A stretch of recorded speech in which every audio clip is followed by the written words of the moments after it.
A posse de armas no Brasil tem sido um assunto muito discutido ultimamente. Será que você já está sabendo bem sobre isso? Hoje a gente vai falar sobre esse assunto.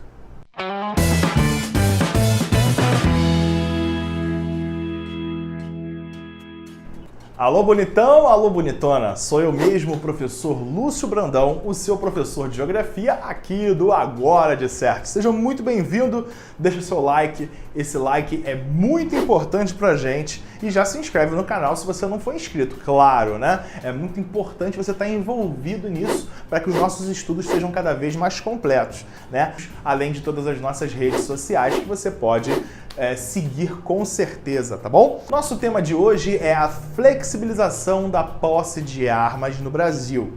Né? O presidente eleito Jair Messias Bolsonaro usou como plataforma na sua candidatura a legalização da posse de armas e, depois de eleito, ele levou isso à frente, contrariando o Estatuto de Desarmamento de 2003 e permitindo com que as pessoas tivessem armas dentro de casa. Eu vou explicar isso um pouco mais à frente. Mas, afinal de contas, o que é posse de armas? A posse de arma é uma autorização emitida pela Polícia Federal que permite com que o cidadão ele tenha um determinado tipo de calibre de armamento, né, dentro de estabelecimento comercial ou residencial, desde que ele seja o responsável, o titular daquela residência, daquele lugar. A posse ela já era permitida com algumas condições. Vamos ver quais eram? Número 1, para pessoas maiores de 25 anos. Número 2, pessoas que tenham ocupação lícita e de residência certa. Número 3, pessoas que comprovem capacidade psicológica. Número 4, pessoas que comprovem capacidade técnica. Número 5, não tenham antecedentes criminais e não estejam respondendo a inquérito policial ou a processo criminal. Número 6, declararem a efetiva necessidade de ter uma arma. O sexto item foi o único a sofrer mudanças efetivas. Anteriormente, no item 6, o cidadão tinha que apresentar à Polícia Federal os motivos por que ele precisava ter uma arma, né? E agora não. Considera-se que determinados grupos já automaticamente têm o direito de ter a posse da arma. Outra mudança foi em relação ao prazo da posse. Antes, a posse durava 5 anos e agora, automaticamente, já dura 10 anos de validade.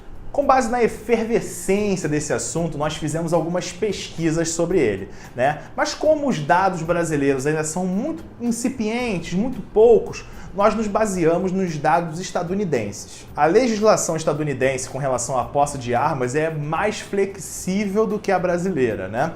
Lá a gente sabe que cada estado ele pode determinar sobre esses assuntos, sobre permitir ou não a posse de armas, mas no geral, em todos, a pessoa ela tem o direito de adquirir a sua arma através de loja, através de lojas na internet, através de feiras de armamentos, né? Na maioria dos casos, é permitido sim a posse de armas. Quando começou essa discussão aqui no Brasil, um determinado ministro do governo Bolsonaro disse que armas em casa são tão perigosas quanto liquidificadores. Será? Um estudo feito na Universidade de Stanford, que eu vou deixar o link aqui embaixo para vocês na descrição desse vídeo, apontou que as lesões causadas por arma de fogo são o segundo maior motivo de morte de crianças nos Estados Unidos. Eles concluíram que anualmente ocorrem aproximadamente 2.715 mortes de crianças por arma de fogo. 62,1% homicídios e 31,4% suicídios. Em um outro estudo desses mesmos pesquisadores, que eu também vou deixar o link na descrição, eles analisam a admissão hospitalar em 2012. Naquele ano, 6.941 crianças ou adolescentes foram parar no hospital por causa da arma de fogo. Desses, 36% ocorreram nos estados do Sul, que são aqueles que apresentam uma legislação mais flexível com relação ao armamento. No Brasil, os dados do SUS mostram que após a criação do Estatuto de Desarmamento, a morte de crianças e adolescentes por arma de fogo caiu de 3% para 1% no país. Mas afinal de contas, mais armas significa menos crimes? Bem, Thomas Conte, que é doutorando em economia, fez um dossiê sobre esse assunto e eu vou deixar o link também aqui na descrição. A pesquisa concluiu que 90% das literaturas são contrárias à ideia de que mais armas é igual a menos crimes. 90% dos especialistas internacionais são contrários a essa ideia de que a população mais armada é igual a uma maior segurança pública. Além disso, todas as evidências são contrárias à ideia de que mais armas não podem causar acidentes. Na verdade, o que se comprovou é que depois que o Estatuto de Desarmamento foi aprovado, o número de mortes por arma de fogo caiu significativamente. Com base nesses argumentos, sabemos que as armas oferecem mais tiros, mais confrontos, mais bala perdida, mais mortes acidentais através dela. Quantos policiais já foram assaltados mesmo estando armados e perderam a vida por causa disso? Quantas casas, empresas e bancos já foram invadidas, mesmo contando com seguranças treinados e armados? Quantas mulheres já não sofreram feminicídio, mesmo por homens que não tinham antecedentes criminais? Quantos já morreram por discussões no trânsito ou outros motivos banais sem que a arma estivesse presente? Você já imaginou com a arma ali presente? Será que vale a pena arriscar? E aí vai sempre ter aquele argumento, né? Ah, mas os bandidos estão armados. Por isso que eles são conhecidos como bandidos, né? Porque eles andam armados, porque eles executam coisas erradas. E será que a gente, nós, pessoas comuns, com uma arma na mão, conseguiremos resolver alguma coisa? Ou será que é o Estado que deve oferecer uma segurança pública digna, que possa efetivamente manter todos nós em segurança, que possa modificar o sistema carcerário e que esse sistema não seja mais uma universidade do crime, mas sim uma tentativa de mudança dessas pessoas que lá chegam? Enfim, basta pensar sobre o assunto. Nada deve ser feito de última hora. As últimas pesquisas mostram que a maioria da população brasileira é contra a liberação das armas no Brasil.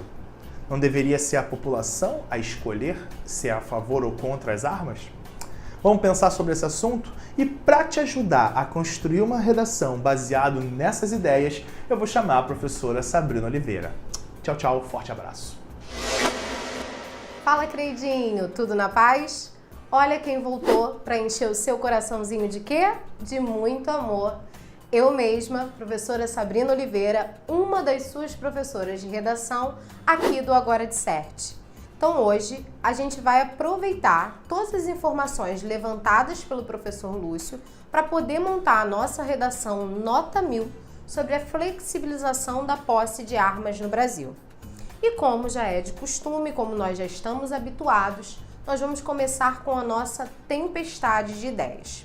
O primeiro ponto que eu gostaria de levantar para vocês é a ideia de por que os cidadãos têm esse anseio, têm esse desejo por possuírem uma arma em casa.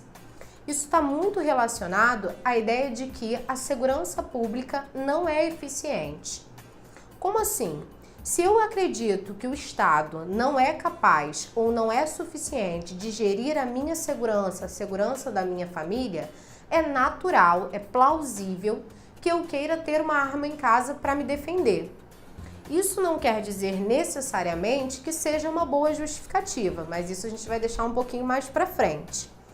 Também pode estar relacionado com o desejo de fazer justiça com as próprias mãos. Às vezes eu até acredito nos instrumentos do Estado, mas eu acho que eles demoram, que eles são burocráticos, então eu prefiro eu mesma resolver os meus problemas. Eu não vou esperar que alguém seja acusado, julgado, eu quero resolver naquela hora. E aí, ter uma arma em casa, supriria esse meu desejo. Beleza? O segundo ponto que é importante a gente pensar é o seguinte: para eu ter uma arma em casa, parte-se do pressuposto que eu quero me defender. Então, o conceito é o de legítima defesa. Só que se o conceito é o de legítima defesa, não faz muito sentido que eu tenha 4 armas em casa e que possa chegar ao número de 6. Bom, se a minha intenção é simplesmente me defender, bastaria uma arma de fogo em casa para que eu conseguisse fazer isso. Então, essa ideia já não fecha muito bem no nosso raciocínio. O terceiro ponto está relacionado à mudança nessa lei.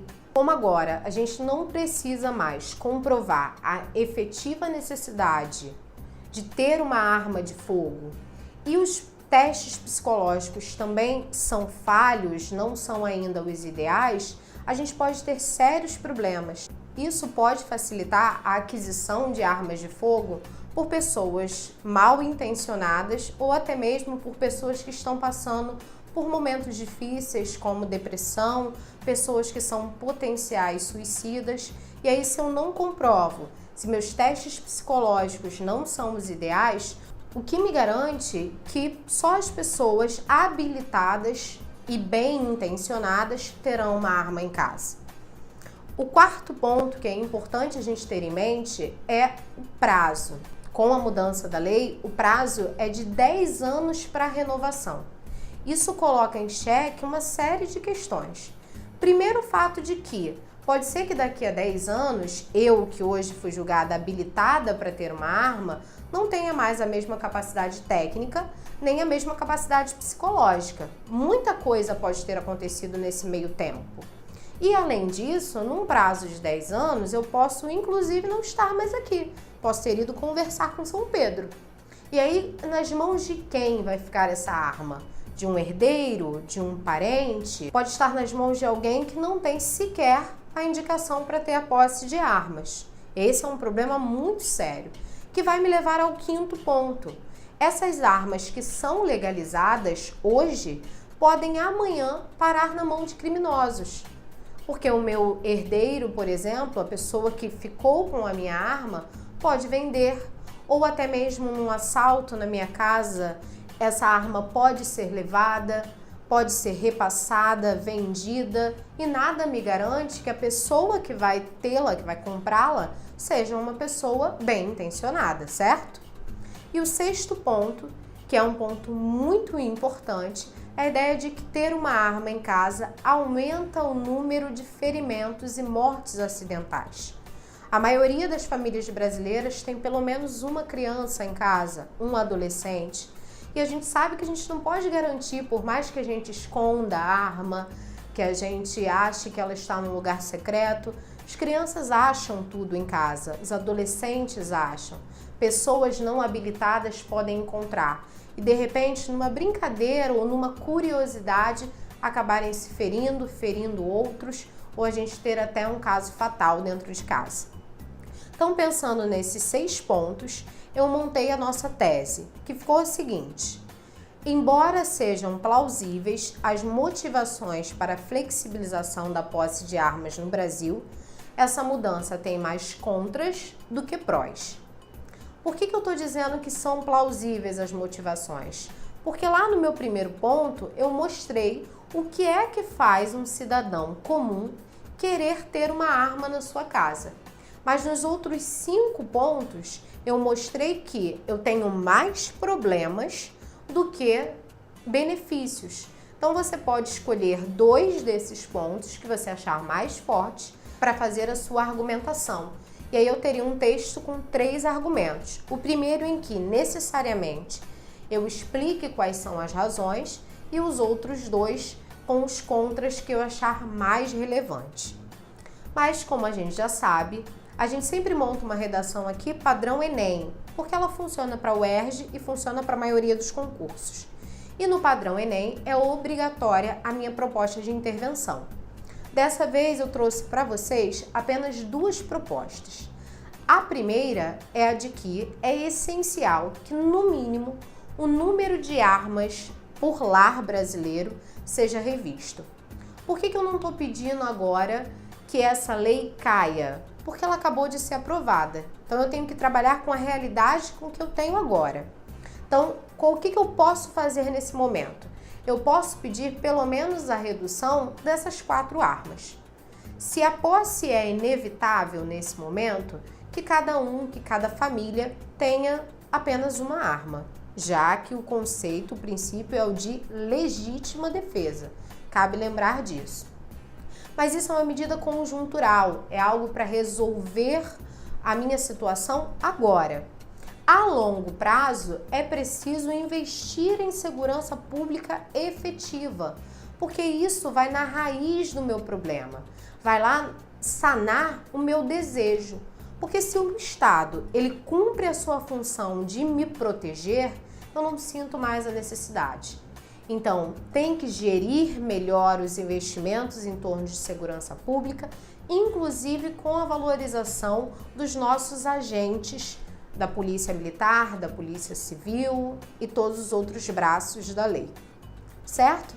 Espero que você tenha aproveitado bastante a nossa aula. Espero que você tente fazer na sua casa essa sua redação. E se você tiver alguma dúvida ou alguma sugestão, se você quer nos pedir um tema, deixa aqui nos comentários. Se você ainda não é inscrito, por favor, né? Não me faça passar essa vergonha. Já clica no vermelhão, se inscreve, ativa as notificações para não perder nada e nos acompanhe nas nossas outras redes sociais. A gente está no Instagram, a gente está no Twitter e também no Facebook. Te vejo na próxima. Um beijo. Fala, Creidinho, tudo na paz? Olha quem voltou. Não dá pra você começar falando já rindo. É que eu tô feliz. Olha quem voltou pra encher o seu coraçãozinho. Coraçãozinho. Coração. Pra encher seus coração. Coração blue. Deu? Atenção. Calma, garoto, tá me impressionando. Ué, eu não tô nem tocando em você. Como é que Eu tô me sentindo impressionada. Ai, meu Deus do céu. Isso não acontece com a Helena. Não. Ela grava tudo em 18 minutos e pega o Uber. É, exatamente. Ele é o mestre dos magos. Aparece, grava e some. É que agora ela tá namorando!